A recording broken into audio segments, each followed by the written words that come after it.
आपके पेट की कब्ज ना बन जाए भयंकर रूप का भगंदर, जो कि गुदा में होता है दोस्तों, जो हम आज इस डेमो द्वारा जानते हैं एक एक पार्ट पे, और किस तरह से इसका पस निकलती है दोस्तों ये भी देखेंगे।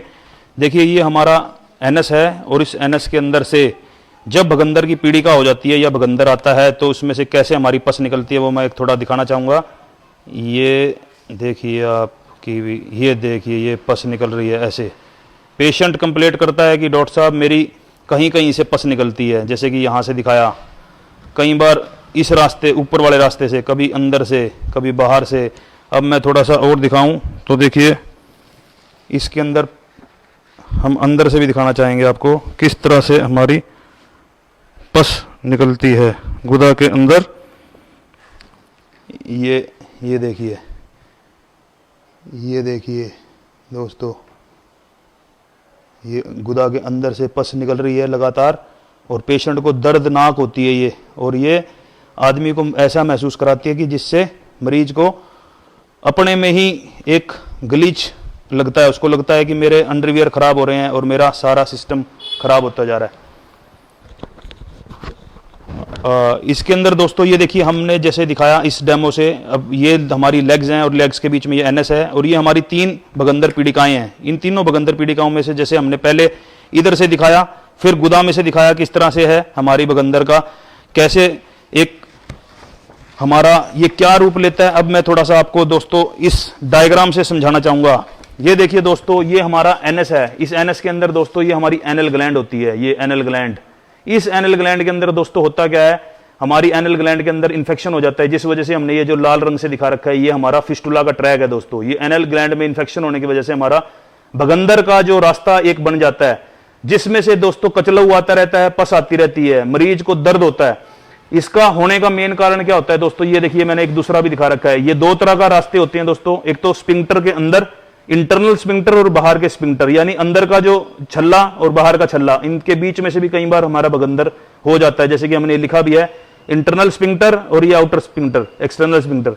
इसके अंदर दोस्तों हम करते क्या हैं, अपनी पैथी के अंदर हमारा आयुर्वेदिक जो सिस्टम है उसके अंदर हम ये क्षार सूत्र का धागा देखिए ऐसे करके हमने और इस ट्रैक से होते हुए यहां डाल दिया और इसकी गांठ लगा दी।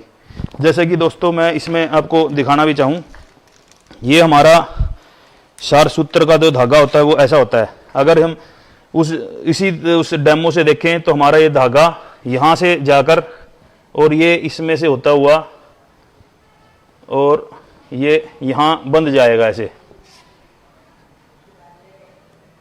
ये देखिए ये हमने ऐसे करते हुए और ये बंध गया।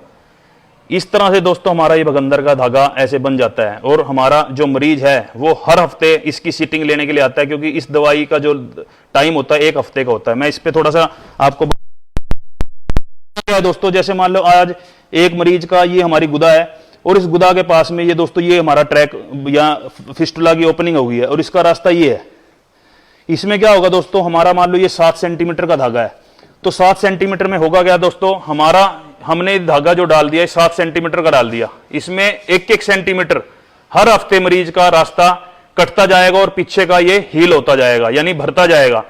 जैसे कि आपने देखा होगा आइस की पीस होता है एक, ये देखो 5 सेंटीमीटर 6 सेंटीमीटर, ऐसे करते करते करते करते जिस दिन ये दोनों रास्ते एक हो गए वो दिन हमारा ऐसा होगा जिस दिन हमारा भगंदर का जो हमने इलाज किया वो हमारा सफल हो जाएगा। इसको जानने के लिए दोस्तों एक और मैं यहां पे पिक्चर बनाना चाहूंगा। जैसे कि ये आइस का एक बार्क होता है या एक सिल्ली होती है बर्फ की, उसके ऊपर कोई कॉइन रख दिया, कुछ टाइम के बाद क्या होता है दोस्तों, यही कॉइन इस बर्फ की सिल्ली के अंदर चला जाता है। ये देखो ऐसे ऐसे, ये कॉइन जो बाहर था यही कॉइन पिंगल पिंगल के बर्फ और हमारे जो बर्फ की सिल्ली के अंदर चला जाता है और ऊपर से बर्फ ने इसको भर लिया। ऐसे ही दोस्तों हमारा ये जो भगंदर का जो रास्ता होता है ये जैसे जैसे कटता जाएगा, जैसे पहले 7 सेंटीमीटर था, फिर 6 हुआ, फिर 5, फिर 4, फिर 3, फिर 2, फिर 1। जैसे कि मैं यहां दिखाना चाहूं, पहले 7 था, ये 7 सेंटीमीटर, फिर 6 हुआ अगले हफ्ते, फिर अगले हफ्ते 5 सेंटीमीटर हुआ, फिर 4 सेंटीमीटर, फिर 3 सेंटीमीटर, फिर 2, फिर 1। इस तरह से ये दोनों रास्ते जब एक हो जाएंगे तो हमारा ये भगंदर का जो इलाज है वो सफल हो जाएगा। और दोस्तों मैं एक और बात, अपने आप को इस मामले में आयुर्वेदिक डॉक्टर कहने में बड़ा फक्र महसूस करता हूं, क्योंकि जो पेशेंट रिकरेंस हो जाती हैं इसमें फिस्टुलेक्टमी के बाद, यानी भगंदर की जो ऑपरेशन करने के बाद जिनको बार बार भगंदर का रोग हो जाता है, उसके अंदर हमारा ये जो शारसूत्र का तरीका है बहुत ही वंडरफुल है। और मेरे पास दोस्तों पीजीआई क्या, मैं ये कहूंगा कि भी अपोलो, गंगाराम से बहुत पेशेंट आते हैं, जो पेशेंट हमारे ठीक हो जाते हैं। इसके अंदर जैसे कि दोस्तों मैं एक आपको घरेलू और आपको दिखाना चाहूं, हम इसके जो जांच है दोस्तों, ये एनोस्कोप होता है हमारा, एनोस्कोप या प्रोक्टोस्कोप। इस प्रोक्टोस्कोप में दोस्तों हम इसको डालकर, जैसे कि हमने ये दिखाया, यहां हम गुदा में इस तरह से डाल देते हैं मरीज की, और फिर हम इसको हटा देते हैं और अंदर से देखते हैं दोस्तों। जैसे कि हमने ये दिखाया था कि जब इसमें से जब पस गिरती है तो हमें इस एनोस्कोप से दिखता है, ये देखो ये पस आ रही है, हमें इस एनोस्कोप से दिख रहा है कि इसमें से पस आ रही है गुदा के मार्ग से। जैसे भी हम इसमें वो दिखाते हैं तो हमारे ये पस इस एनोस्कोप से हमारे को दिखती है। और दोस्तों इसको हम अपनी दूसरा तरीका क्या होता है, हम दस्ताने डालते हैं, दस्ताना डालने के बाद गुदा के अंदर उंगली डालते हैं, जिसको बोलते हैं पररेक्टल एग्जामिनेशन। पररेक्टल एग्जामिनेशन में जब हम गुदा में उंगली डालते हैं मरीज की, तो उससे भी हमें पता लग जाता है जहां उसको दर्द होता है, मान लो इस पार्ट पे उसको भगंदर की पीड़िका है, तो उसमें हम इसको दबाएंगे तो मरीज को दर्द होगा और वो कहेगा जी मुझे दर्द है डॉक्टर साहब। इसके लिए दोस्तों जैसे हमने शारसूत्र का अपना इलाज बताया, शारसूत्र के इलाज में दोस्तों मैं एक घरेलू नुस्खा भी आपको बताना चाहूंगा। उसमें आपने ये 3 आइटमें ले लेनी है।